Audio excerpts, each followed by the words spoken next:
Bien. Puede ser que hayamos quedado acá, en esta foto. ¿Es así?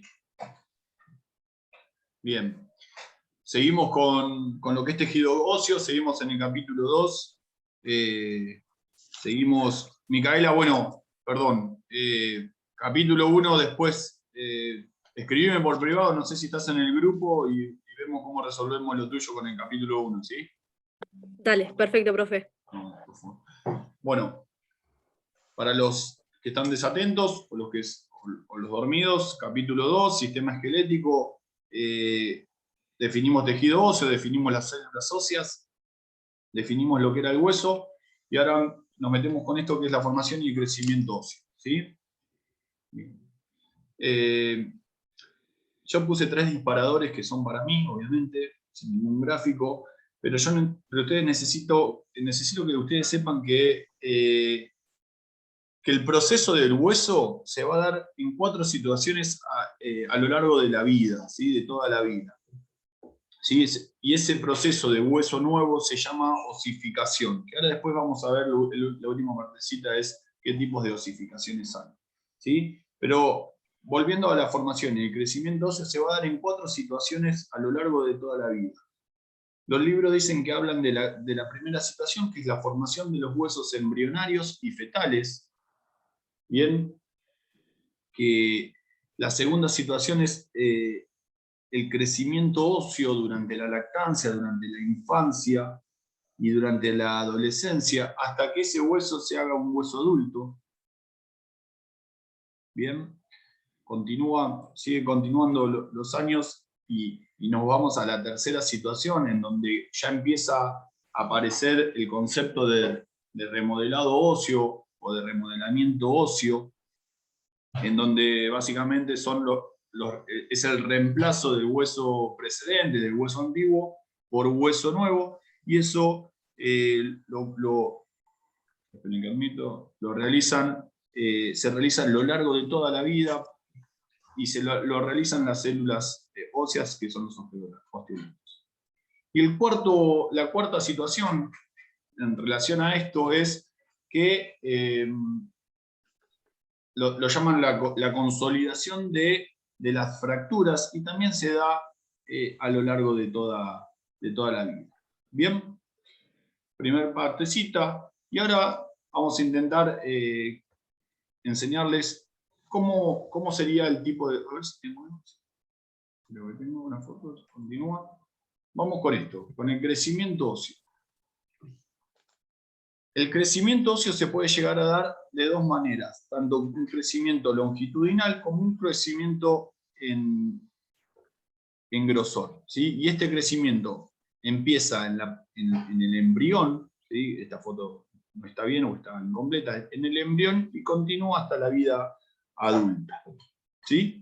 Y siempre el crecimiento óseo va a tener lugar en la placa epifisaria. ¿Lo ven? ¿Sí? Este es un hueso largo.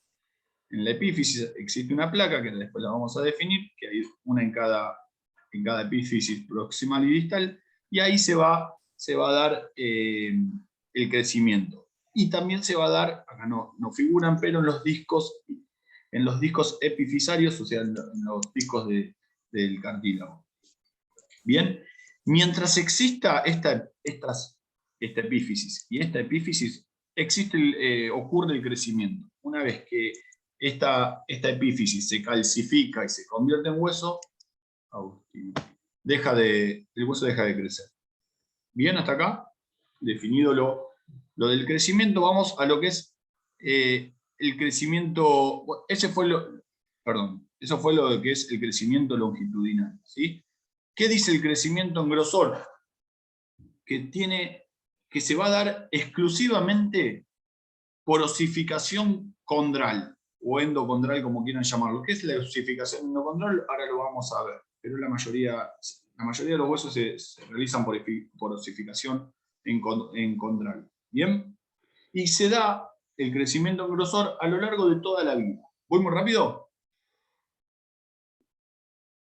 Sí. Bien, perdón, ¿y por qué no me cagan a pedo? ¿Puede repetir que no lo entendí? ¿Osificación?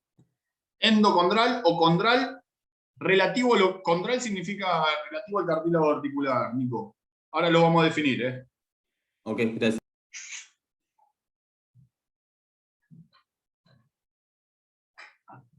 Bien.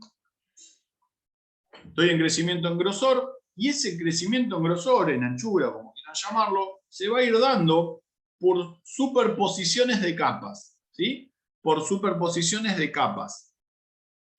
Que obviamente, a medida que van pasando los años, esas capas se van destruyendo por células osteoblastas, ¿sí? ¿Y qué pasa? Queda, ese hueso queda como un hueco en el centro, ¿sí? Va dejando un huequito, un pequeño huequito en el centro del hueso a medida que van pasando los años.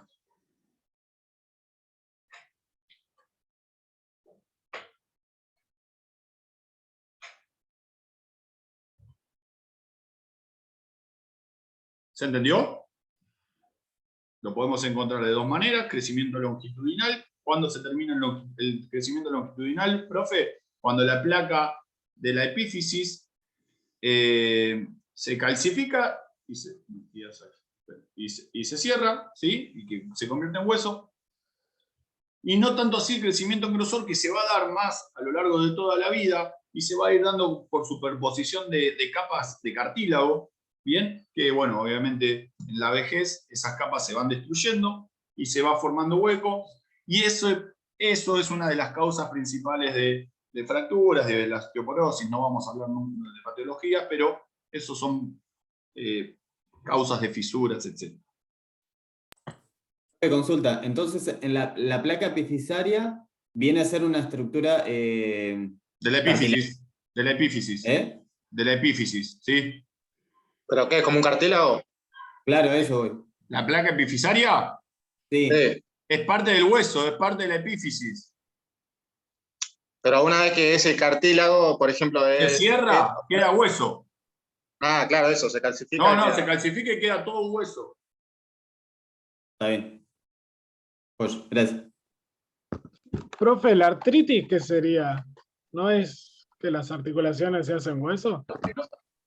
No, la artritis principalmente es la poca movilidad de las articulaciones, y relacionado con el disco, con el líquido sinovial de las articulaciones.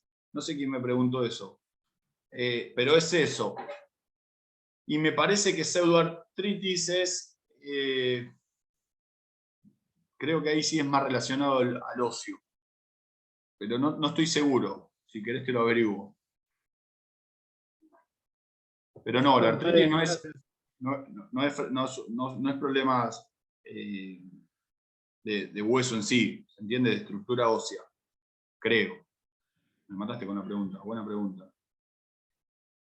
Osificación intermembranosa o endocondral. Y hablando un poco de la artritis o de la osteoporosis, que nosotros vamos a tener más presente, o quizás haya más causas de osteoporosis cuando nos toque trabajar en algún geriátrico o con adultos mayores.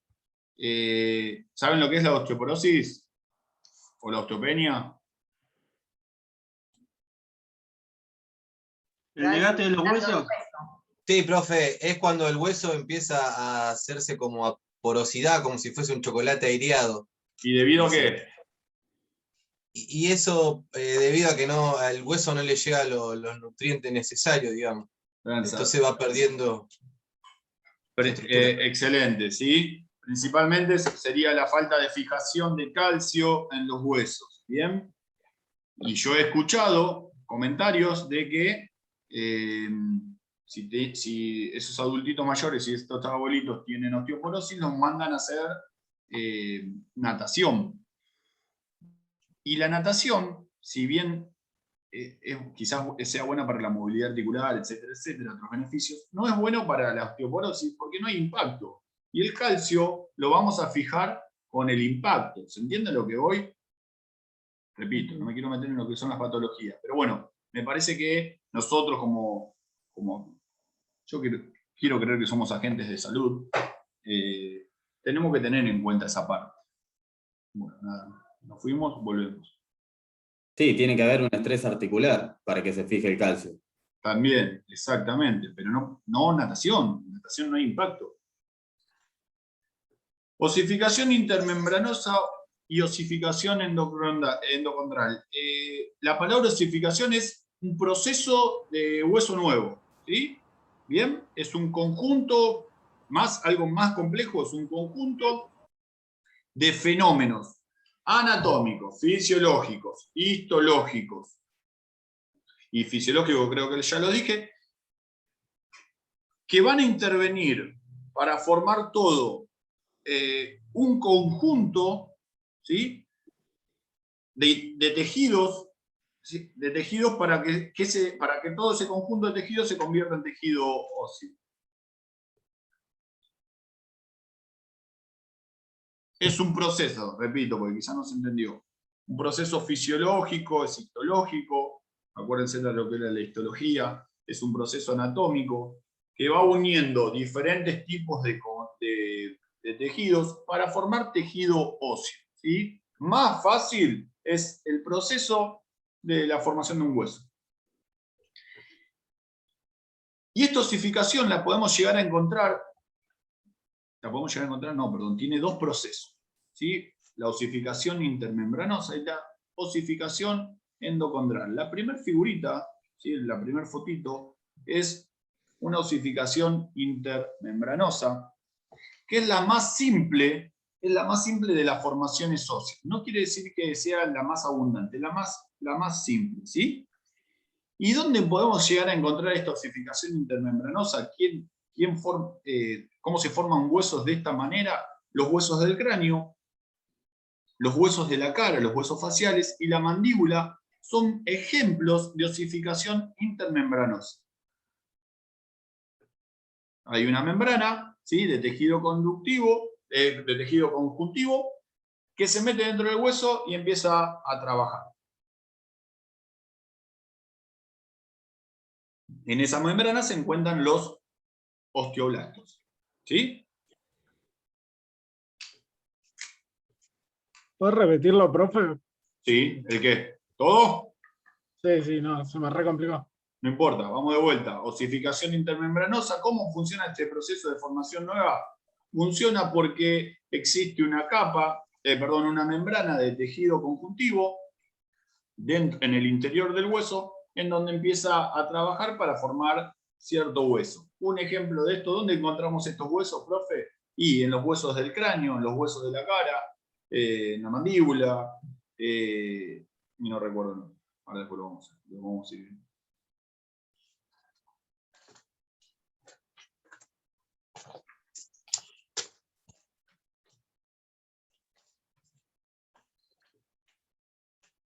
¿Qué dice la osificación endocondral? Eran los osteoblastos, ¿no, profe, los que Sí, participan en este sí, proceso? participan los osteoblastos, sí, sí.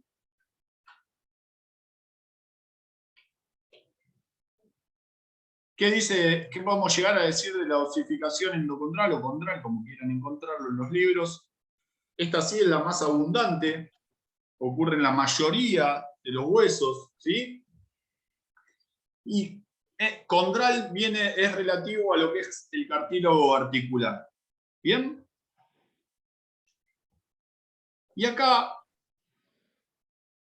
como que la osificación va desde el centro hacia la periferia, ¿sí? Y esta osificación como que se va a ir desarrollando sobre un modelo de cartílago, ¿sí? Primero es el cartílago y después sería el hueso. Y está presente en los huesos cortos y en los huesos largos, en la mayoría de todos los huesos de un hombre adulto, de una persona adulta. Básicamente sería el reemplazo del cartílago por el hueso. ¿Todo esto es importante para un examen? No, pero sí para que lo sepan. Bien.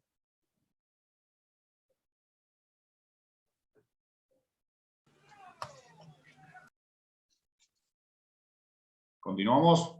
¿Puedo meter la siguiente foto?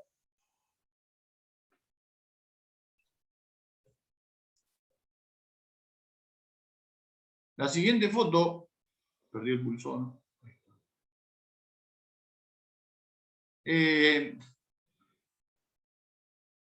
No sé, llamarlo curiosidades, que me parece que no queda prolijo, pero como conceptitos aislados o datos a tener en cuenta o aspectos a tener en cuenta, ¿sí? Y a través de estas fotitos yo quise intentar poner ejemplos de nuestro organismo, de nuestro esqueleto, con ciertas, no sé si son curiosidades o datos. Ahí está, datos. La foto de las costillas me indican que las costillas se osifican, ¿sí? Se osifican, viene de osificación, rápidamente, pero a veces van a quedar maleables. ¿Qué significa maleables? Que quedan medias moldeables, medias como para moldear. Primer dato. Sin mucha relevancia cada dato, pero bueno, quizás en un... no sé si la podemos llegar a aplicar en algún momento para la planificación deportiva. La foto del pie, quise poner que el pie osifica más rápido que una mano. Todo esto es en una media, ¿sí? En un promedio medio, el pie osifica, o los huesos del pie, mejor dicho, osifican más rápido que los huesos de la mano. Que la pelvis va a estar osificada antes de los 20 años.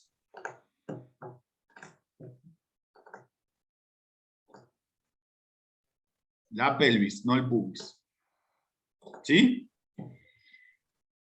Con la fotito, la cuarta fotito hacia la derecha son vértebras, y que esos cuerpos vertebrales es lo que más van a tardar en osificarse, y es un promedio de 25 años. Tienen un crecimiento bastante prolongado hasta los 25 años.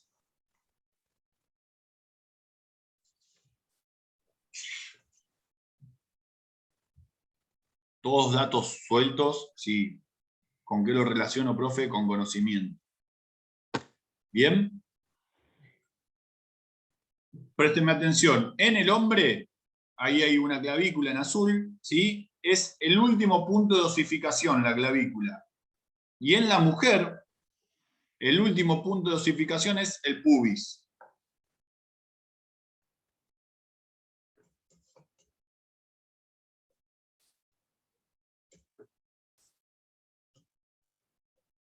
Siguiente foto, ¿qué quise poner con esas dos piernas? Que habitualmente, o la mayoría, o en la media, la pierna izquierda se retrasa más que la pierna derecha. Se osifica más tarde que la pierna derecha.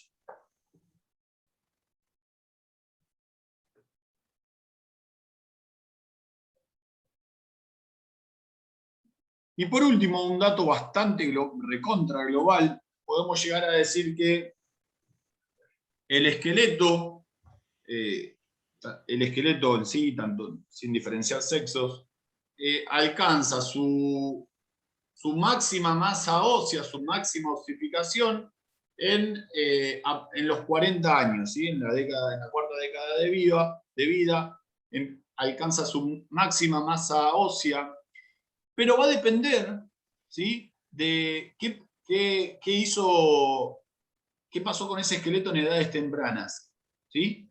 Si tuvo actividad física, si hubo, bueno, accidentes, obviamente, pero más que nada, principalmente, si fue ejercitado ese esqueleto.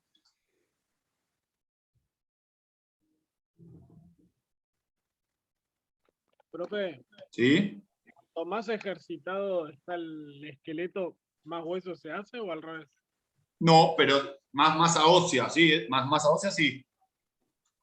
Por todo lo que lleva lo que es la circulación sanguínea y el intercambio de nutrientes que va a tener dicho hueso. Repito, Franco, esto es una media, puede haber excepciones, hay excepciones, pero la media indica eso, ¿sí? Que se osifica en los 40 años, es la máxima amplitud ósea, y que está relacionado íntimamente con el deporte o la actividad física que realizó en edades tempranas.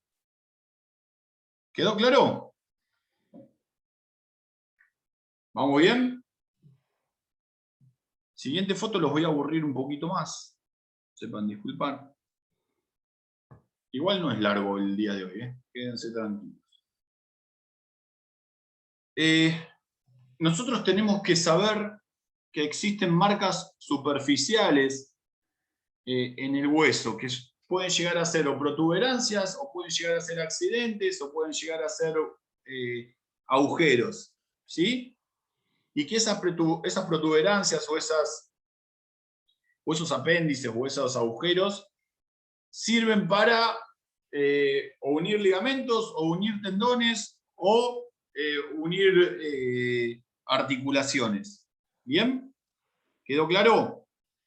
O también se puede llegar a inervar las diferentes fascias. ¿Alguien sabe lo que es una fascia? Es parte del tejido conectivo, recubre los músculos. Los Excelente. contiene. ¿Y por qué hoy está tan de moda la fascia? Vamos a ver un poquito de entrenamiento deportivo. No sé si ya lo hablamos esto o no. Yo ya me pierdo. No. Puede Pero ser porque- porque Habla, Emi, tranquilo. Rafa, ¿con qué se hace la liberación miofacial? No sé. ¿Con puntos gatillo? Puede ser. ¿Pero en el deporte? ¿Vieron que empezaron a suplir los foam roller o los rolos? Seguramente. Claro, los rolos, también con los rolos. Excelente. Los foam roller o los rolos, está evidenciado científicamente que lo que hacen es la liberación miofacial, ¿sí? Básicamente hace que esa fascia que recubre el músculo se despegue para que entren las células y se oxigene, etcétera, etcétera, para que parte del ácido láctico también se lave, y como que estaría reemplazando a la clásica elongación. ¿Bien? Sí. Si están de acuerdo o no, cada uno va a tener su librito, pero me parece que la evidencia científica, si dice eso, yo estoy...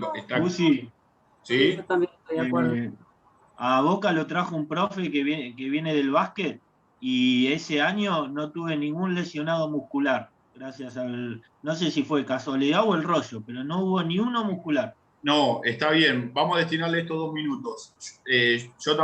Yo sí tuve lesionados musculares, pero tuve mínimos, y lo que también logré con el rolo, con el foam roller, como quieran llamarlo, es amplitud articular. Si vos tenés mayor amplitud articular, vas a tener menor economía de esfuerzo y mayor eficacia en los movimientos. Por ende, no te vas a lesionar tanto. Obviamente, si después haces cagada, perdón, se está grabando, haces macana con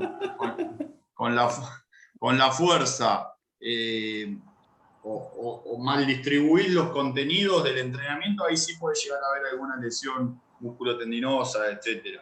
Pero sí, no sé si a alguien le interesa el tema de la elongación, pero, y esto puedo llegar a entrar en debate, no sirve para nada estar elongando 10, 15 minutos posterior a un entrenamiento, chicos. Bien, para que la elongación sea eficiente o lograr un contenido que sea la flexibilidad, que no es lo mismo, tenés que estar 30 o 40 minutos. No sé cuántos deportistas se la bancan estar 30 o 40 minutos elongando como las gimnastas chinas, ¿sí? Y también seguimos con los procesos de recuperación. El regenerativo ya está instalado de que tampoco sirve para nada. No es que no sirve, sino que se puede suplir con el rolo con el famoso foam roller, o con movimientos de movilidad articular. profe, Me gusta este debate, dale. ¿usted se refiere al regenerativo aeróbico? Sí, Un poco de bis. Ah, no sabía, mira. sí. Ojo, pausa. No sé quién está hablando.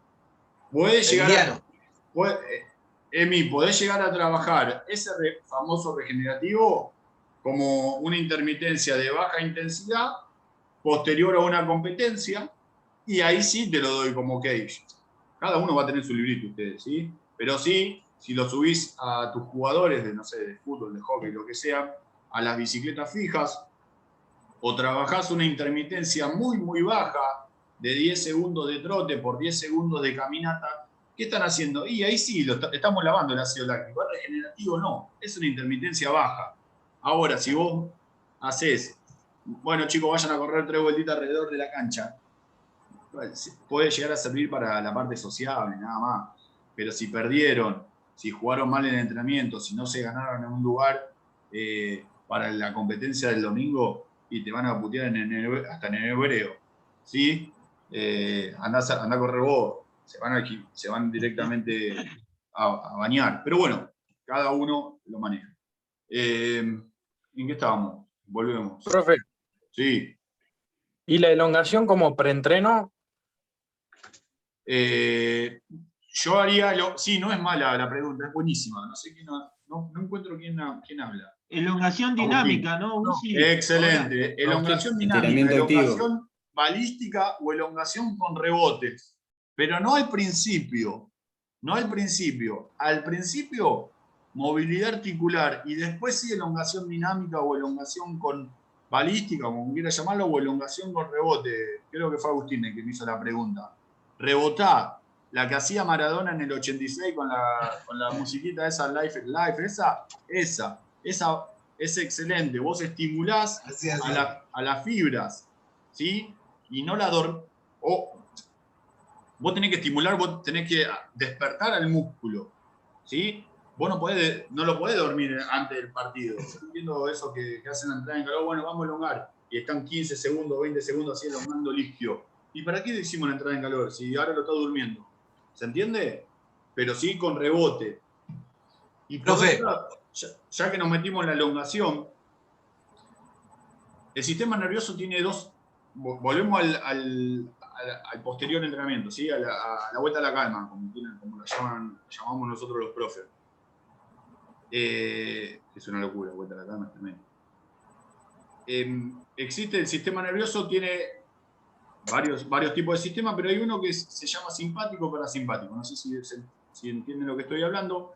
El sistema simpático, hablando en forma vulgar, es el que te mantiene atento, despierto ante alguna huida, si tenés que correr a alguien, si te vas a cagar a piñas, etc. Pero la mayoría de las 24 horas vos estás con el sistema parasimpático.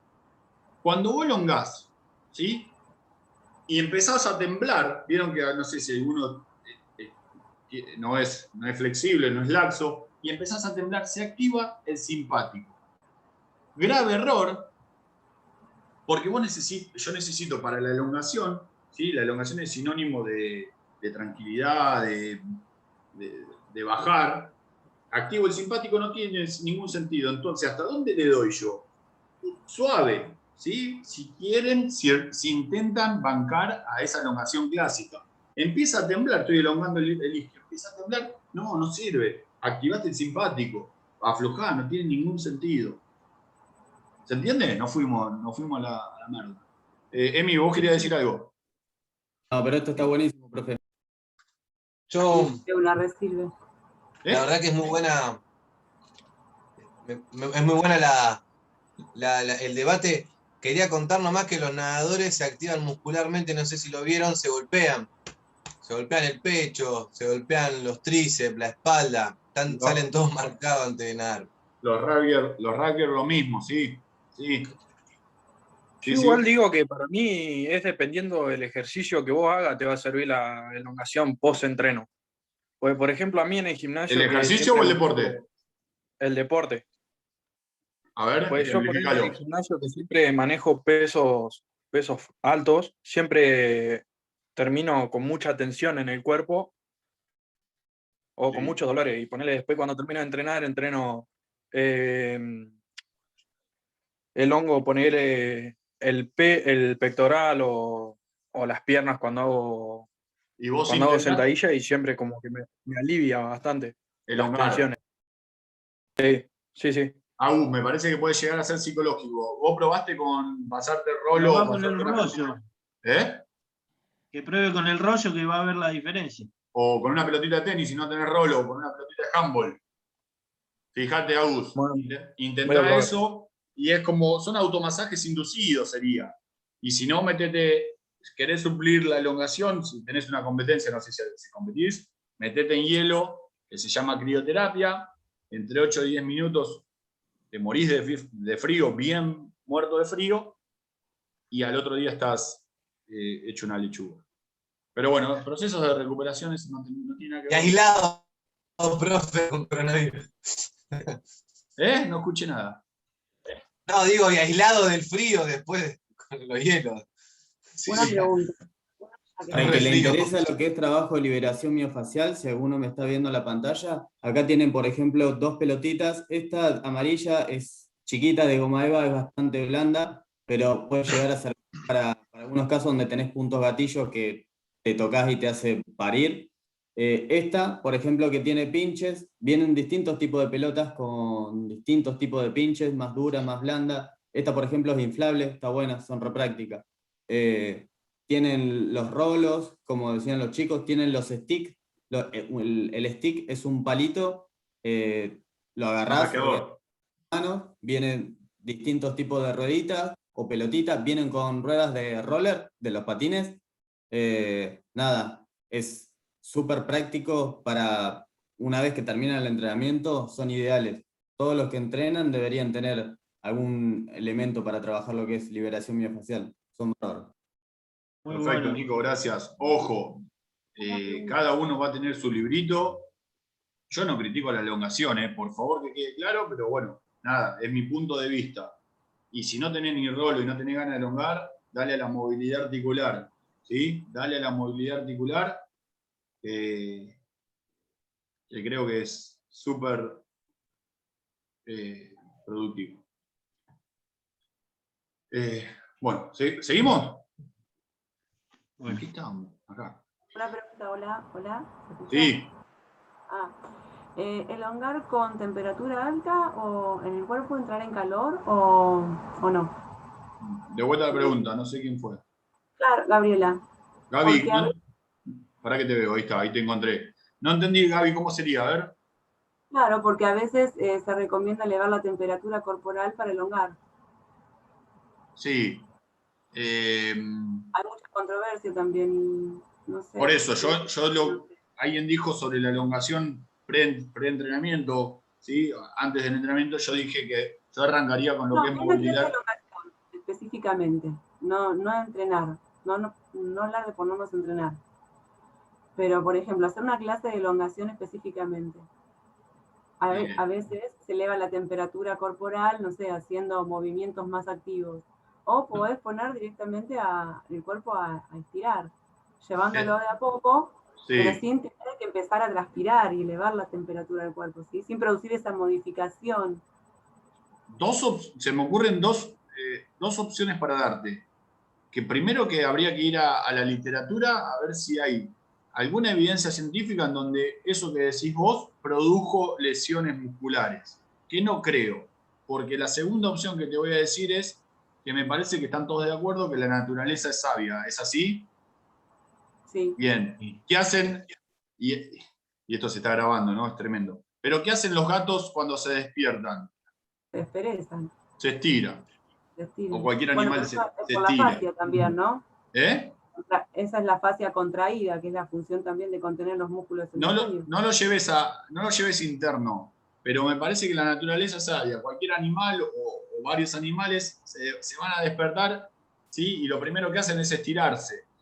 Sí, no sé, Gaby, creo que no puede llegar a haber no puede llegar a tener ninguna Bueno, me trabé. Indicación, ok. Contraindicación, ahí está, Gaby, gracias. Pero bueno, no sé.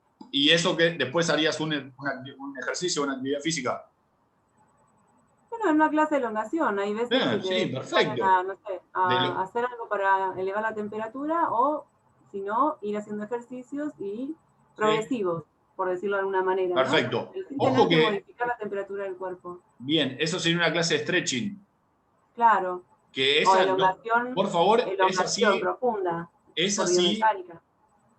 así, yo la recontraprobaría. Una clase de stretching, que no es lo mismo una elongación. Una clase de stretching dura 30, 40 minutos, ¿o no, Gaby? Y si es asistida, si está el profe, si la elongación es asistida, mejor aún. Y con respecto a eso, yo no dejaría que en mi cuerpo empiece a temblar en esa clase de stretching. Ahí activo el sistema nervioso simpático y me parece que sería contraproducente.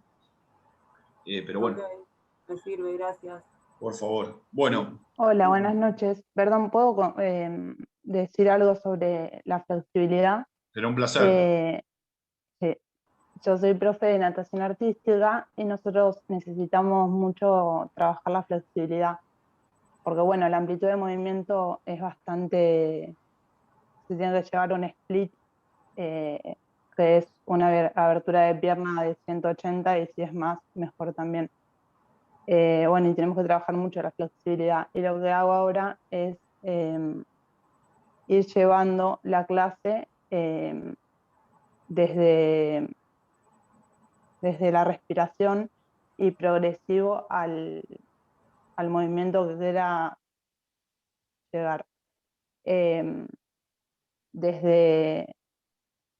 Perdón, cuando tengo que trabajar sobre, por ejemplo, el split, lo que hago es ir ampliando el movimiento con los ejercicios, o sea, ir cada vez más profundo.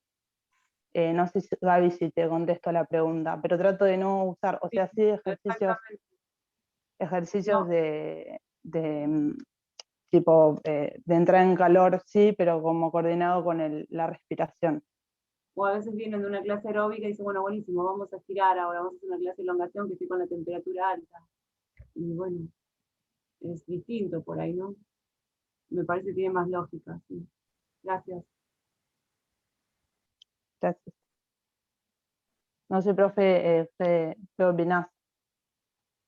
A mí la verdad que flexibilidad me interesa bastante, así que bueno, gracias por el aporte.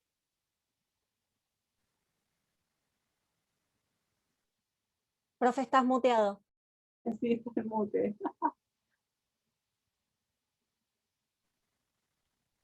¿Ahí?